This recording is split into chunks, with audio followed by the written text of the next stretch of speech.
नमस्कार, एक बार फिर स्वागत है आपका धरोहर टॉक भक्ति पे, जहां हम नीम करोली बाबा के अनन्य कथाओं के बारे में आप सभी के साथ बातचीत करते हैं। लेकिन आज एक स्पेशल कमेंट पे स्पेशल वीडियो लेके आया हूं। वीडियो है प्रेमानंद जी महाराज के ऊपर। लोग कहते हैं कि प्रेमानंद जी महाराज दिव्य संत नहीं, कोई भगवान का, ईश्वर का अवतार है।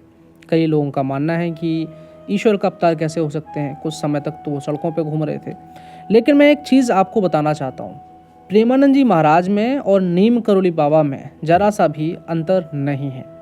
नीम करोली बाबा जहाँ हम हनुमान जी का अवतार बोलते हैं उनको, वहीं प्रेमानंद जी महाराज भी कृष्ण जी का अवतार हैं, राधा रानी जी का अवतार हैं। ऐसा मैं नहीं कह रहा हूँ, उनके भक्त कहते हैं, उनके मानने वाले कहते हैं।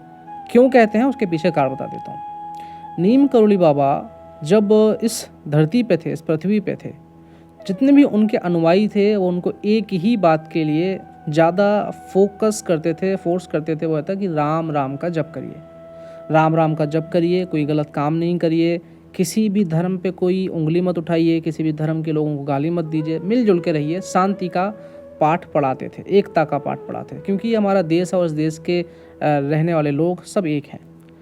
आज अगर आप प्रेमानंद जी महाराज को देखें तो प्रेमानंद जी महाराज भी कुछ इसी तरह से अपने भक्तों को, अपने अनुयायियों को समझाते हैं कि अगर देश को आगे बढ़ाना है, अपने आप को आगे बढ़ाना है, तो सबसे पहले तो आप अपने आप को प्रभु मार्ग में, प्रभु के दरबार में, यानी कि राधा रानी जी के चरणों में, कृष्णा जी के चरणों में समर्पित कर दीजिए। और 2-3-4 चीज़ें तो बिल्कुल भी भूल के मत करिए।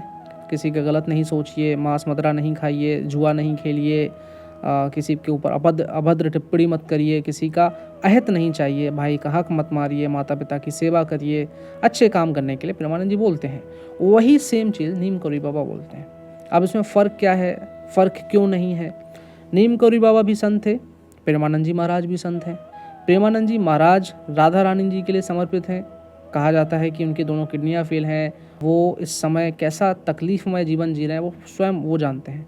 लेकिन जब उनकी किडनी फेल हुई, उसको भी 3-4 साल हो गए हैं, तब से लेके अभी तक वो जीवित हैं, स्वस्थ हैं, सत्संग में जाते हैं, भक्तों को दर्शन देने के लिए सड़क मार्ग पर चल के, पैदल चल के जाते हैं।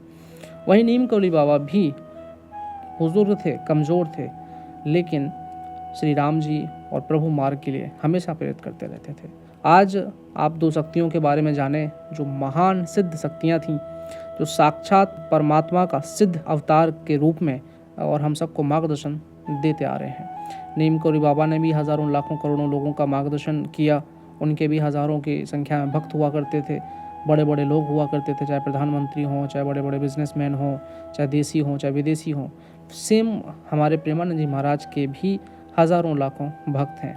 और चाहे वो क्रिकेटर्स हों, व्यापारी हों, कोई पॉलिटिकल्स बैकग्राउंड से हों, कोई भी हों, ऐसे संतों का हमारे देश में होना और बहुत सौभाग्यशाली है कि हम ऐसे संतों के मार्गदर्शन में जी रहे हैं।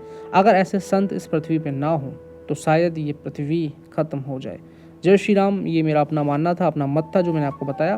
बाकी आप क्या सोचते हैं ये हमें कमेंट में बता सकते हैं। जय श्री राम जी।